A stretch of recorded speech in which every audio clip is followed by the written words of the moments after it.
from the trees and come forward in a stumbling run. A second man started as the first dropped behind a shelf of rock, and Boone put his cheek against the cold stock of the Winchester and squeezed off his shot.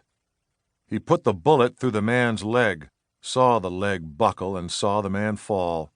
Another started, and Boone dropped him with a bullet through the shoulder.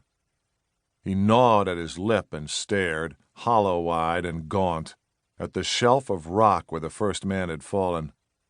"Reckon I'd best let you get cold too, mister," he said, and flicked a glancing shot off the rock over the man's head. That would let him know he had been seen, that it would be dangerous to try moving. He shifted his position, favoring his wounded side and leg. Nobody moved, and the afternoon was waning. At night, they would probably come for him. He glanced at the sullen gray sky. There was still time. It started over a horse. We Tremaines always found ourselves good horseflesh. Johnny, he'd catch this black colt in the hills near Durango. Little beauty he was, and Johnny learned him well and entered him in a race we always had down around there. Dick Watson, him and his brothers, they fancied horses too, and one of Dick's horses had won that race 4 years running. We all bet a sight of money. Not so much when you figure it, but a mighty lot for us, who never had much cash in hand. Johnny's black just ran off and left Watson's horse, and Watson was mighty put out. He said no horse like that ever run wild, and that Johnny must have stole him somewheres. Johnny said no, he never, and that Watson's horse just wasn't all that fast. Watson said that if Johnny wasn't such a boy, him being just 16, he'd whoop him good. Then our brother Bert, he stepped up. Bert was a mighty big, fine figure of a man. He stepped up and said he wasn't no boy, if it was a fight Watson wanted. Well, Bert, he beat the tar out of Dick Watson.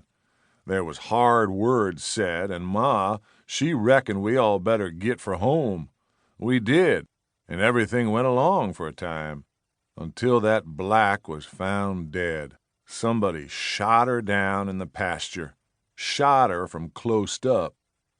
Johnny, he was all for going to town and getting him a man, but Ma, she said no, and Bert and Lisha, they sided with her.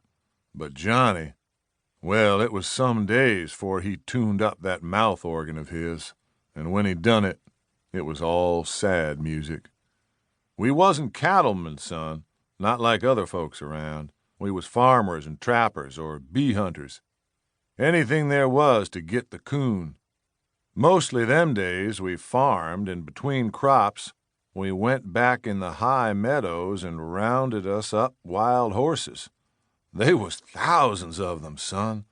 Land sakes, I wished you could have seen them run. It were a sight too beautiful for man to look upon. We rounded up a sight of them, but we never kept but a few. We'd pick the youngest and prettiest. We'd gentle them down with kindness and good grass and carrots, and then we'd break them. My pap, he broke horses for a gent in Kentucky a long time ago, and he knew a goer and a stayer. I guess none of us ever did forget that little black mare.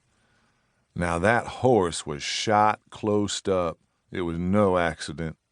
And no man would kill a good horse like that, except for if he done it in pure meanness. And who had him a reason? Dick Watson. That black mare beat Watson's horse once, and he would do it again. Johnny, he never said much, but from that day on he packed him a gun, and he never had afore. Them boys down in the bresh is fixing to move. Getting cold, I reckon. Boone Tremaine's head throbbed with fever, and he stared through the chinks in the flaked rock. The man under the ledge stirred cautiously, and Boone put a shot down there to keep him from stretching out too much. He rubbed his hands and blew.